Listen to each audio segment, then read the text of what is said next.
Hello everyone, नमस्कार। आज हम बात करेंगे टॉप 12 एमसीक्यू पर। जैसा कि आप देख पा रहे हैं टॉप 12 एमसीक्यू पे, ठीक है।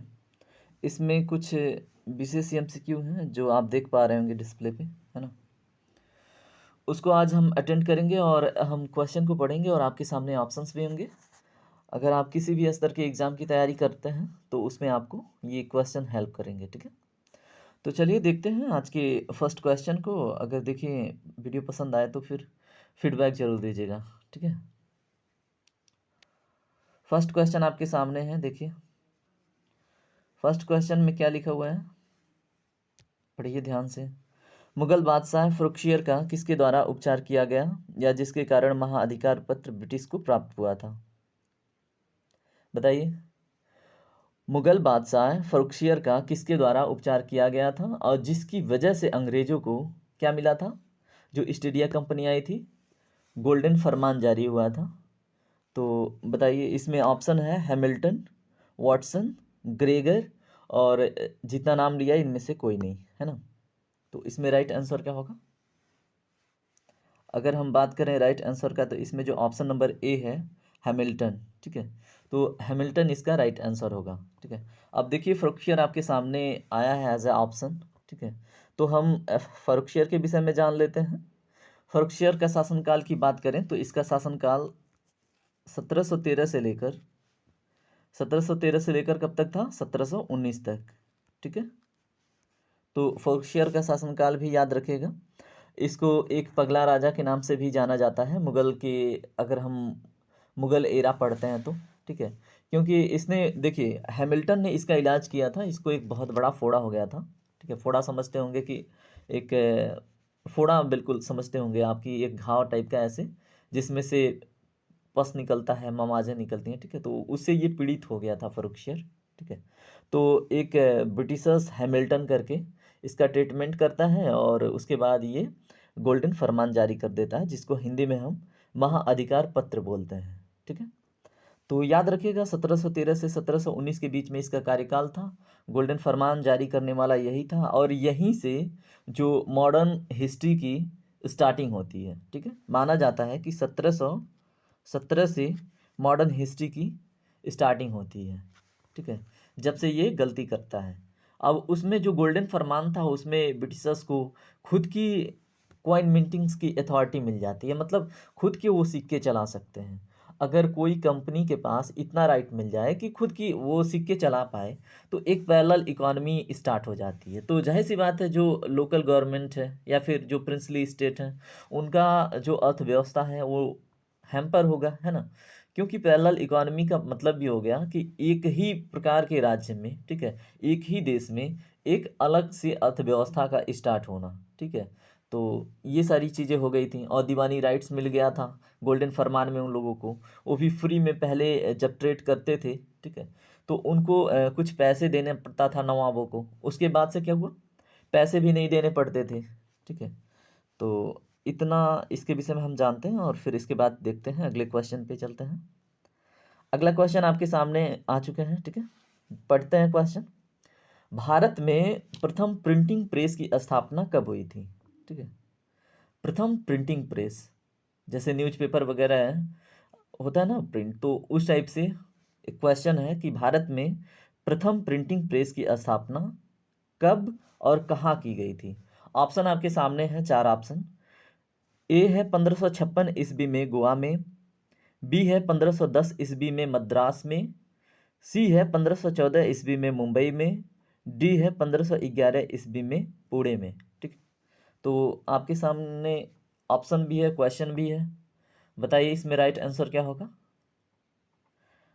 तो इसका सही जवाब क्या होगा? इसका सही जवाब है ऑप्शन नंबर ए, यानी कि 1556 ईस्वी में गोवा में प्रथम प्रिंटिंग प्रेस की स्थापना हुई थी, ठीक है।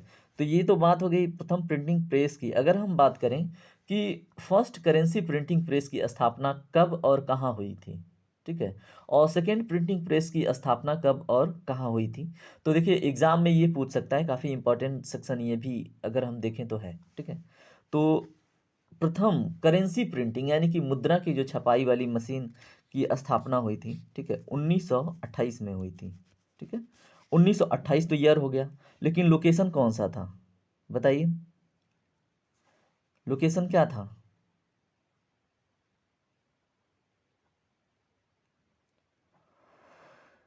नीचे कमेंट सेक्शन में आंसर पुट कीजिए।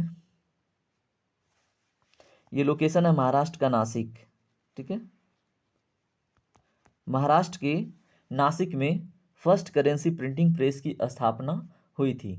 अभी इसके पहले जो हम बात कर रहे थे वो सामान्य प्रिंटिंग प्रेस था, वो न्यूज़पेपर हो सकता था या फिर कोई भी किसी भी प्रकार का प्रिंटिंग प्रेस हो सकता था, ठीक है।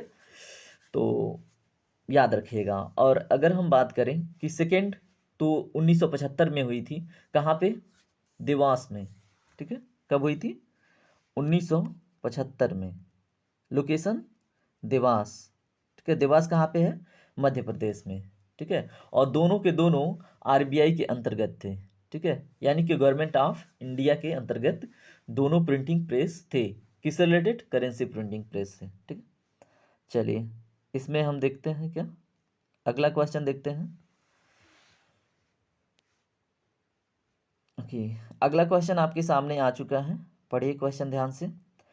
आंग्ल मैसूर युद्ध के समय बंगाल का गवर्नर कौन था? आपके सामने चार ऑप्शन है। ए है लॉर्ड वेरल्स्ट, 1769 मद्रास संधि उससे संबंधित है। बी है लॉर्ड डार्विन, 1768 मद्रास संधि। सी है लॉर्ड चार्ल्स, 1766 मद्रास संधि। डी है लॉर्ड कॉर्नवालिस 1765 मद्रास संधि। आपके सामने क्वेश्चन भी है, ऑप्शंस भी हैं, चूज कीजिए कि जो फर्स्ट आंग्ल मैसूर वार हुआ था, ठीक है। आंग्ल मैसूर वार का क्या मतलब है? अंग्रेज और मैसूर के बीच में जो फर्स्ट वार हुआ था वो किनके बीच लड़ा गया था, और उस समय, ठीक है, गवर्नर कौन था कहाँ का? वेस्ट बंगाल का। और ये कब हुआ था? अगर आपको पता है तो ये क्वेश्चन आपसे बनेगा, ठीक है। तो बताइए इसका सही जवाब क्या होगा? इसमें जो ऑप्शन नंबर ए है, ठीक है, यानी कि लॉर्ड वेरल्स्ट और मद्रास संधि, ये सही जवाब है, ठीक है। अब देखिए यहाँ पे एक क्वेश्चन तो मतलब ठीक है, फर्स्ट एंग्लो वार आपने देख लिया कि लॉर्ड वेरल्स्ट उस समय बंगाल के गवर्नर थे, और ये कब हुआ था? 1769 में। और इसमें जो संधि हुई, मद्रास संधि हुई, ठीक है। अब इसका परिणाम क्या रहा? फर्स्ट एंग्लो मैसूर वार का परिणाम क्या रहा? तो इसमें परिणाम ये रहा कि जो मैसूर की तरफ से हैदर अली थे, ठीक है, जो टीपू सुल्तान के पापा थे। टीपू सुल्तान को तो आप जानते होंगे, हैदर अली तो बहुत कम लोग जानते हैं हैदर अली को। तो हैदर अली जीत जाते हैं इसको, ठीक है। और उसमें देखिए अंग्रेजों की सहायता में खड़े होते हैं मराठा, ठीक है, निज़ाम। वो तीनों सेना मिलके भी हैदर अली को डिफीट नहीं कर पाते हैं, ठीक है। और जब हार जाते हैं तो एक ट्रीटी साइन होती है जिसको बोलते हैं मद्रास की संधि, ठीक है।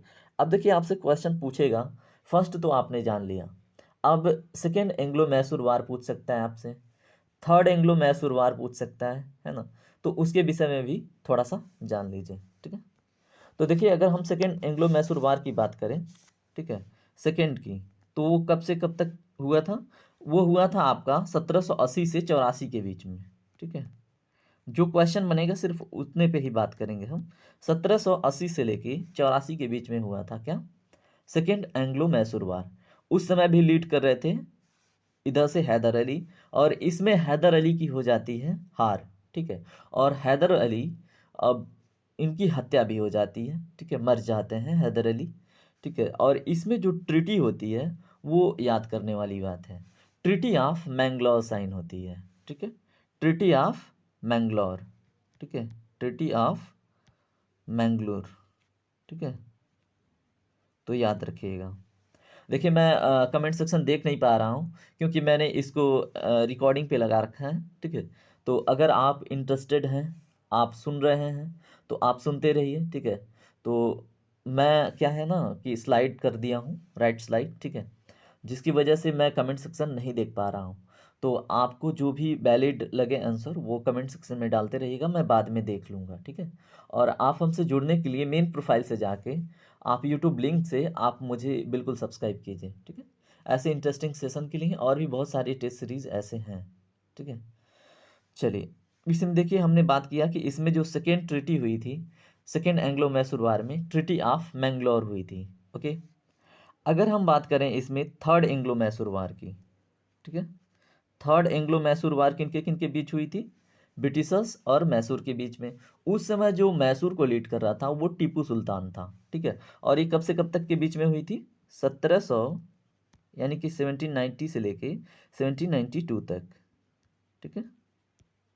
तो याद रखिएगा 1790 से लेके 1792 के बीच में थर्ड एंग्लो मैसूर वार हुआ, ठीक है। अब इसमें टीपू सुल्तान पार्टिसिपेट करते हैं, फिर भी इसमें ब्रिटिशर्स की जीत होती है और इसमें एक ट्रीटी साइन होती है जिसका नाम है ट्रीटी ऑफ श्रीरंगपट्टनम, ठीक है, ट्रीटी ऑफ श्रीरंगपट्टनम, याद रखिएगा।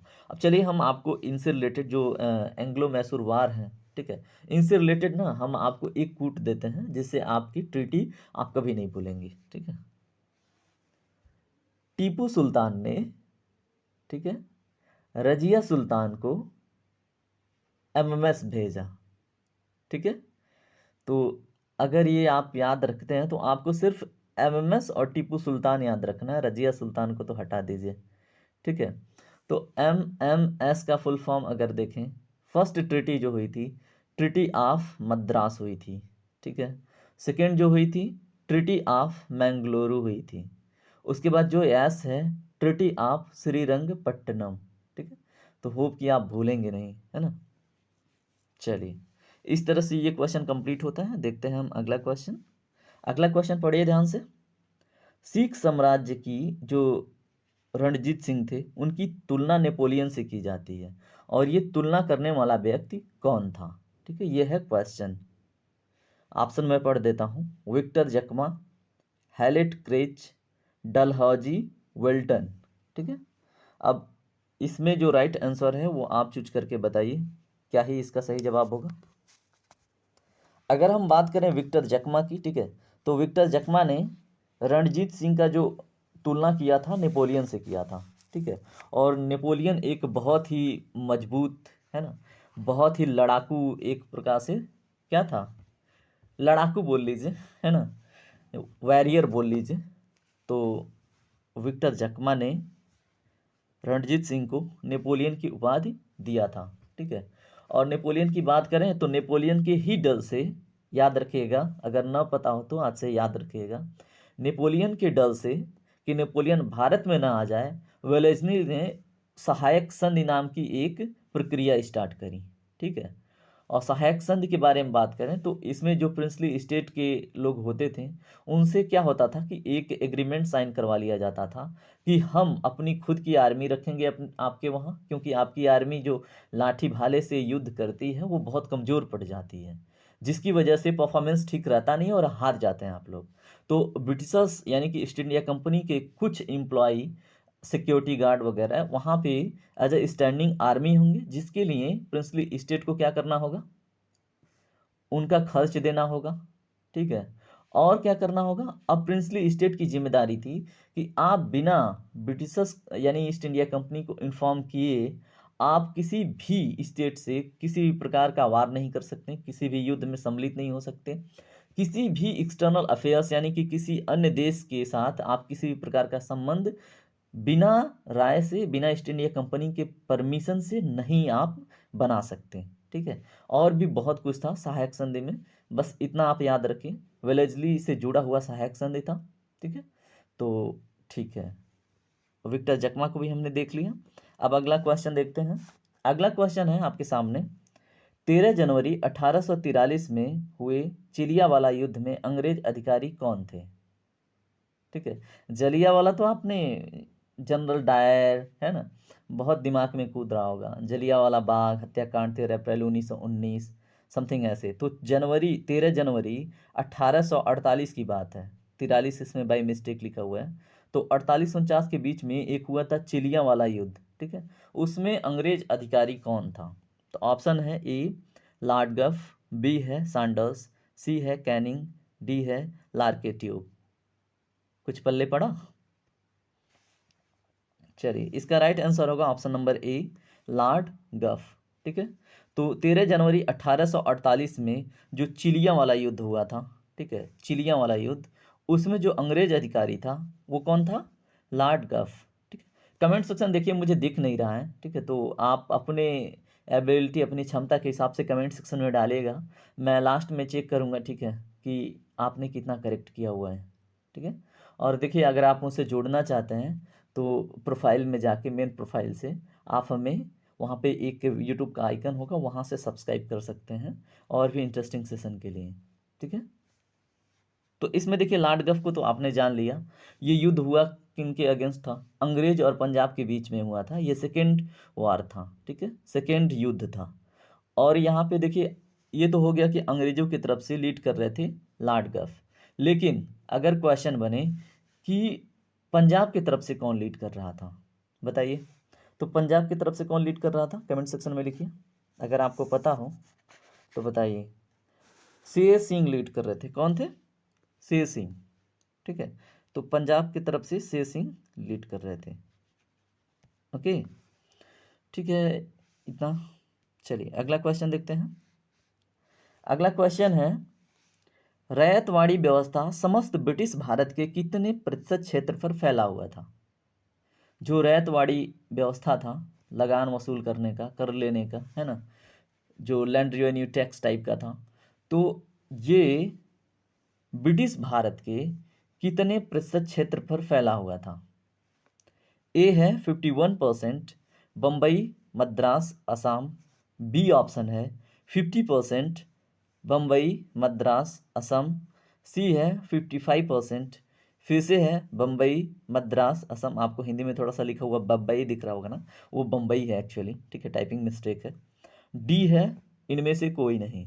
तो राइट आंसर क्या होगा बताइए? इसका सही जवाब क्या होगा? इसमें जो आपको ऑप्शन नंबर ए दिख रहा है 51%, बम्बई, मद्रास, असम, ये सही जवाब है, ठीक है। अब आपने क्या देख लिया? रैयतवाड़ी व्यवस्था, ठीक है, और लोकेशन भी देख लिया क्या? बम्बई, मद्रास और असम में ये वसूला जाता था, ठीक है। किसने अप्लाई किया था बताइए? लिखिए नीचे जब तक मैं वेट कर रहा हूँ, बताइए। रैयतवाड़ी व्यवस्था किसके कर कमलों द्वारा संपन्न हुआ था? इसके लिए जिम्मेदार व्यक्ति कौन था बताइए?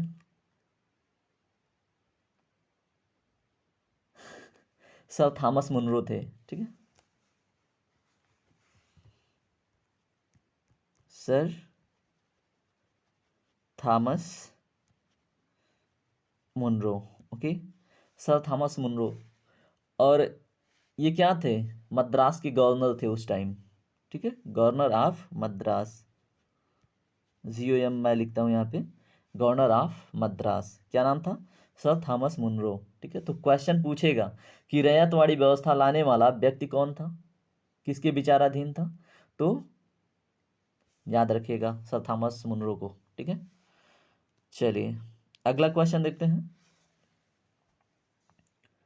1857 ईस्वी में फैजाबाद से विद्रोह कर रहे किस क्रांतिकारी को पकड़ने के लिए 50,000 का इनाम रखा गया था? बताइए। फैजाबाद से एक क्रांतिकारी थे, ठीक है। ऑप्शन मैं पढ़ देता हूँ। हैदर अली, मौलवी अहमदुल्ला, बहादुर शाह, नाना साहेब, ठीक है। इनमें से एक थे, ठीक है, जिनके ऊपर अंग्रेज तंग आके, सोचिए 1857 में 50,000 रुपये का, ठीक है, प्राइज घोषित करना कि जो उन्हें पकड़ लेगा, ठीक है। अब सोचिए वो कितने खतरनाक रहे होंगे। तो बताइए कौन थे? इसमें जो मौलवी अहमदुल्ला आप मैंने ऑप्शन पढ़ी, ठीक है, जो आप देख पा रहे हो, ये सही जवाब है, ठीक है। तो मौलवी अहमदुल्ला को पकड़ने के लिए 50,000 की क्या रखी गई थी? पुरस्कार रखी गई थी, ठीक है। तो ठीक है, आगे बढ़ते हैं, अगला क्वेश्चन देखते हैं। अगला क्वेश्चन है, एका मूवमेंट यानी कि एका आंदोलन 1921 और 22 के बीच में जो हुआ था, ठीक है, उसका नेतृत्व किसने किया? ऑप्शन ए है मदारी पासी, बी है रविन्द्रनाथ टैगोर, सी है लाला लाजपत राय, डी है जयप्रकाश नारायण, ठीक है। तो इसमें राइट आंसर क्या होगा बताइए? इसमें राइट आंसर होगा मदारी पासी, ठीक है। और 1921-22 आपके सामने आया तो एक चीज़ और याद दिला दूं मैं, चौरी चौरा हत्याकांड, ठीक है, जो गोरखपुर का चौरी चौरा है वहाँ पे एक, जब महात्मा गांधी ने स्टार्ट किया था नॉन कॉपरेशन मूवमेंट, ठीक है, तो उसी के दौरान एक कांड हुआ था, चौरी चौरा हत्याकांड, ठीक है। अब ये भी याद रखिएगा, ठीक है। अब इससे रिलेटेड कुछ फैक्ट मैं पढ़ता हूँ, ठीक है, या फिर लिखता हूँ यहाँ पे, जिसे आप क्या करेंगे अपने नोट में और अपने दिमाग में बैठाएंगे, ठीक है। तो डेट है आपका 4 फरवरी, ठीक है। 4 फरवरी को एक घटना होती है, कुछ अंग्रेज, ठीक है, अंग्रेज मिल के कुछ क्रांतिकारियों को मार देते हैं और कुछ उसमें घायल हो जाते हैं, एक इस प्रकार की घटना होती है, ठीक है। तो इसमें 11 क्रांतिकारी तो मर जाते हैं, 50 लोग घायल हो जाते हैं। फिर 5 फरवरी को एक घटना होती है जिसमें क्रांतिकारियों का एक दल जाके चौरी चौरा में पुलिस स्टेशन को जला देता है, जिसमें 20 अंग्रेजी, ठीक है, 20 जो अंग्रेजी पुलिस थी उनकी हत्या हो जाती है। महात्मा गांधी वहीं पे बोलते हैं कि ये अब अहिंसा भड़क चुका है नॉन कॉपरेशन मूवमेंट में, और इस मूवमेंट को यहीं पे स्टॉप करता हूँ, ठीक है। वहीं पे मूवमेंट स्टार्ट हो जाती है। वो इसलिए क्योंकि अंग्रेजों से तो, अब मान लीजिए अंग्रेजों 20 मारे गए हैं, 20 पुलिस, और अभी उतनी ज़्यादा यूनिटी बनी नहीं थी। हर एक प्रिंसली स्टेट, हर एक प्रोविंस अपने हिसाब से रूल कर रहा था, हर एक जमींदार, ठीक है। तो ऐसे तितर बितर होने की स्थिति बनी हुई थी, और अभी पूरी तरह से इंडिया यूनाइट नहीं हुआ था, जिसकी वजह से हमें ही मार पड़ती अगर चौरी चौरा कांड में नॉन कॉपरेशन मूवमेंट को वहीं पे स्टॉप नहीं किया जाता, ठीक है। तो याद रखिए, और चलिए आगे बढ़ते हैं। हमें तो अपने विशेष एग्जाम के क्वेश्चन सॉल्व करने हैं ना। चलिए अगला क्वेश्चन पढ़ता हूं मैं। शिक्षा से संबंधित डाउनवर्ड फिल्ट्रेशन थियरी के प्रवर्तक कौन थे? बताइए। ऑप्शन ए है ऑकलैंड, बी है मैकाले, सी है जेरिन सेफ, डी है नॉर्मन लेयर, ठीक है। तो इसमें राइट आंसर क्या होगा बताइए। डाउनवर्ड फिल्ट्रेशन थियरी के प्रवर्तक कौन थे? इसमें ऑप्शन नंबर ए सही है, ऑकलैंड, ठीक है। जो मैंने अभी पढ़ी ऑप्शंस, उसमें ऑकलैंड राइट आंसर है। ओके, चलिए अगला क्वेश्चन देखते हैं। अगला क्वेश्चन है, स्वदेश वाहिनी नामक पत्रिका के संपादक कौन थे? फिर से पढ़ता हूँ। स्वदेश नामक, ठीक है, स्वदेश वाहिनी नामक पत्रिका के संपादक कौन थे? ऑप्शन है रामकृष्ण पिल्लै, अंजुम शाह, कृष्णा पांड्या, सौरभ जैन। तो इसमें राइट आंसर क्या होगा? इसमें जो आपको दिख रहा है option number A, Ramakrishna Pillai, ठीक है, ये सही जवाब है, ठीक है। तो याद रखिएगा, स्वदेश वाहिनी नामक पत्रिका के संपादक रामकृष्ण पिल्लै थे, ठीक है। चलिए अब हम देखते हैं अगला क्वेश्चन। अगला क्वेश्चन मैं पढ़ता हूं, ध्यान से सुनिएगा।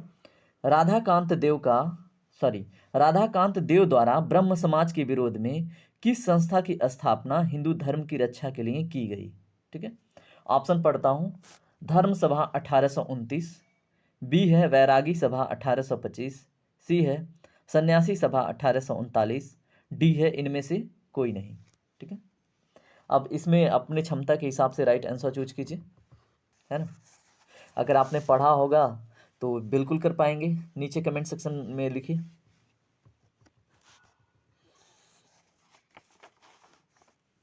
इसमें जो ऑप्शन नंबर ए है सही जवाब है। धर्म सभा की स्थापना राधाकांत देव ने की थी 1829 में, ठीक है, हिंदू धर्म की रक्षा के लिए। तो याद रखिएगा, ठीक है। और किसके विरोध में? ब्रह्म समाज के विरोध में। अब आपकी जिम्मेदारी है ये बताइएगा ब्रह्म समाज की स्थापना किसने करी थी, ठीक है। और एक क्वेश्चन आपसे और है कि वेदों के तरफ लौट चलो, ठीक है, ये किनका कथन है? ठीक है, इन दोनों क्वेश्चन का जवाब आप जवाब दीजिएगा कमेंट सेक्शन में, ठीक है। और देखिए मैं मेन वहाँ पे किसी को देख नहीं पा रहा हूँ। अगर आप मुझसे जुड़े हुए हैं अभी तक, अगर आप मुझे सुन रहे हैं, ठीक है, तो आप मेरे प्रोफाइल से जाके यूट्यूब आइकन से मुझसे ज़रूर जुड़ें, ठीक है। चलिए स्टार्ट करते हैं, फिर से देखते हैं अगला क्वेश्चन। अगला क्वेश्चन है, सेशन यहीं पे कंप्लीट होता है, ठीक है। क्वेश्चन कंप्लीट हो गया, अब अगला सेशन अगली बार देखेंगे, ठीक है। तो सेशन को यहीं पे स्टॉप करते हैं और थोड़ी सी आपसे बात करते हैं, ठीक है।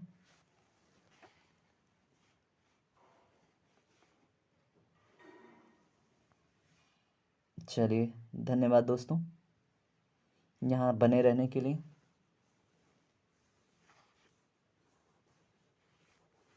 Is it anyone out there?